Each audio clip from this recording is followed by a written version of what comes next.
freeze enough of the water, but my guess is you would need a whole lot of liquid nitrogen. So the thing is, You would need at least that much and probably more. Liquid nitrogen evaporates with a very small amounts of heat because it doesn't have very high specific heat, whereas water has high specific heat, so it takes a lot of energy to actually freeze it. So this is why it's taking so much liquid nitrogen to freeze this sorbet, since it's mostly water. And to have enough ice to walk on, you'd need like at least 2 or 3 inches even to run across it quickly. Well, what's it called?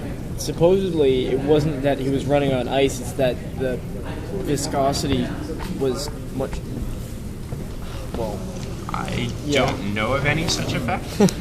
I didn't think so. I watched it and I'm like, that's not even. I don't know, it could happen. We'll have to get back to I like to go over this. Yeah, Who actually knows thermodynamics. next week, or when Emily gets here. Can you explain? Is she coming? Can you explain what that is right now? Just say it's the camera. This is lime sorbet. This part is just lime and lime juice and water and sugar. And we got it basically to this cold temperature by mixing in the liquid nitrogen that you see in this dairy here. Whoops. You guys stand back a little bit further. Yeah. Since this seems to be splashing a lot today. A little bit. What else? Oh, do you guys know what this is called? I've been sort of throwing the term around. A bucket. Not exactly. It's called a doer. Yeah, it's called a doer. Do you guys know how this works? It holds stuff inside it. Well, yes, it holds specifically cold things inside it. So we have liquid nitrogen inside here, and the reason we put it inside here is because this is a very specialized container to hold cold things. It has a vacuum layer around the edge, so that vacuum insulates the inside from the outside. So if I just touch this with my bare hand, it's not cold at all. But if I touch inside, it would be really cold. So because we have this container, we're able to just like hold the outside and pour without worrying too much. Of course, the top is open, so you would avoid putting things in or pouring liquid nitrogen out of the top without having a controlled situation. But this is actually a quite useful device for moving and pouring liquid nitrogen. You'll notice we also have another doer over there. That's a lot larger of a doer. It's actually a lot more safe as well because it has a closed top and it has a very narrow opening, whereas this has a wide opening. So in general, we're much more careful with the small doers than we are with the medium doers. So This one is going to be raspberry.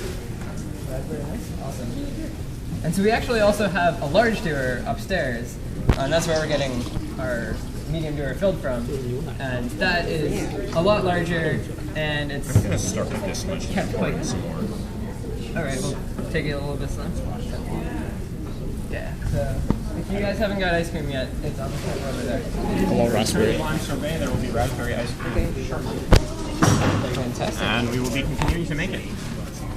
Awesome. Orange shirt. Dude, jacket. His name, I forgot his name. Can you get me some?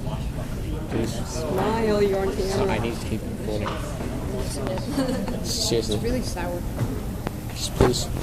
I don't have a lot. So, for those of you that missed it, the reason that liquid nitrogen ice cream tends to come out so awesome is because we're cooling off the ice cream really quickly, so any like air bubbles or like fluffiness inside it gets frozen in really fast. So normally for ice cream you'd have to like keep mixing it while it froze over time. Here we do basically do the same thing, but it freezes really fast.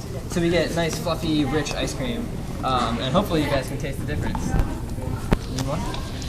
Okay.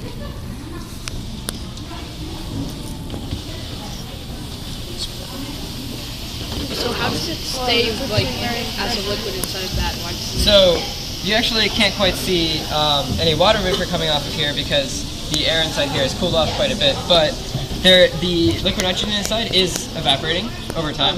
It's just that we have it in such a narrow container that it's not quite spread out and the surface area is small enough that it evaporates slowly. Of course, if I left this here for maybe, I don't know, a couple of hours, everything would evaporate off.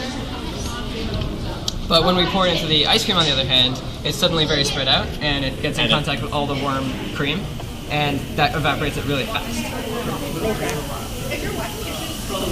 And so, What would happen if you get it into your eye? Please don't touch the table, because the table itself will get cold. And so, even though the water vapor is completely harmless, the table itself could get cold and could actually freeze you if you touch it. Can you touch over the table? What? Just touch over the table. Like Just on top because of the gas like coming. Yeah.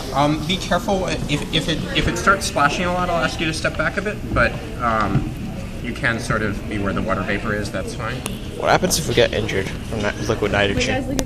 You called 911. We'll actually hear you call the campus police, but which is not 911. But you call an ambulance.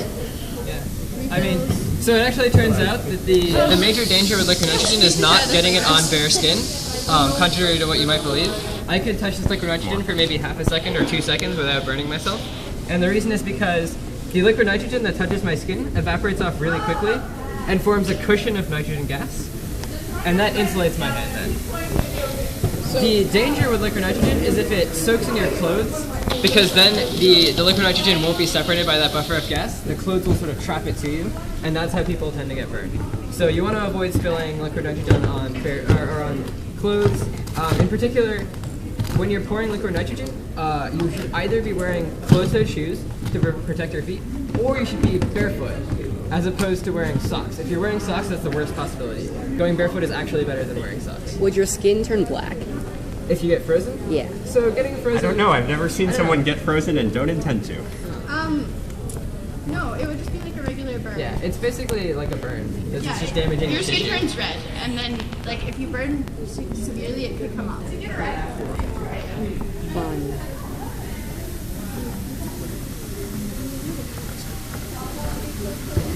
So you might notice these little beads of liquid rolling around on the table. That's actually small beads of liquid nitrogen that have splashed out a little bit. And the reason is also because the liquid nitrogen that's in contact with the table evaporates really quickly, but the liquid part on top of it stays liquid since it has the buffer of gas, and so it sort of floats around on the table. Yeah, clean, but like you have that. Oh, your clothes. To go through, and the background can really red just because. I just saw a splash. Yeah, luckily, like the amounts of splash that we're making are small enough that no one's really getting injured. If we were to pour out this entire dewar, it's possible we could injure someone. So we're being very careful with the small dewar. You guys don't have to freeze it that much. It's freezing to the sides a lot. Yeah, it does that. The center is not very frozen.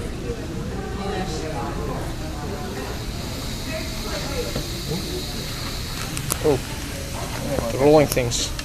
Yep. What else? It's actually the wooden spoon is warm or something. I